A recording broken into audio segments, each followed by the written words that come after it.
I was 24, when this started, very schizoactively ricocheting in my own thought forms and only reciprocating at the forefront in notional.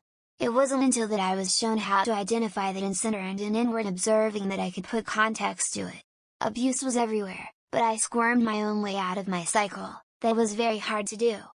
I juxtaposed my introspections, intimately and in recessiveness, whilst at the same time knowing where my footing was, when knowing the rest of my experiences and realities. At that point, all disciplines could and did enable observation, but it most certainly did not disable all of abstract literacy.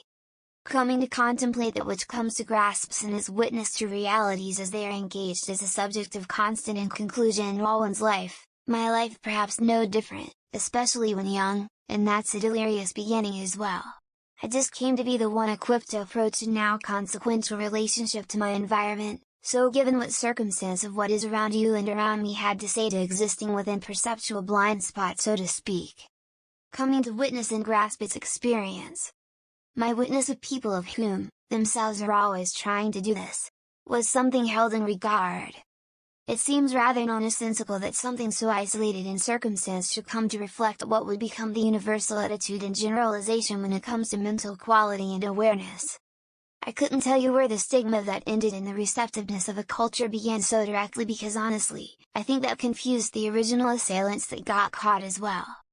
But there seemed to now be a causal element.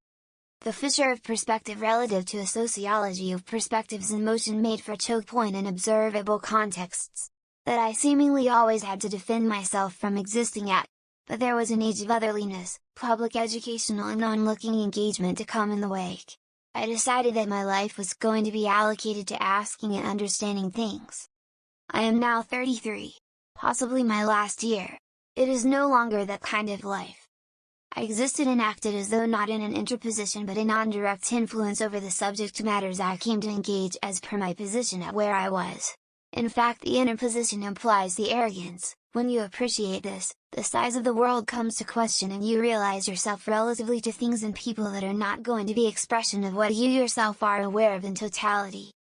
Despite that, interposition was of concern to others, and if it wasn't the coveting of one, it was a removal of the thing that was apparently in the way of that stalked me. Grandeurs of consciousness and layers alike, no one seemed to find a redundancy in isolating and then making universal a form, let alone a person, when trying to control reality. More on that later.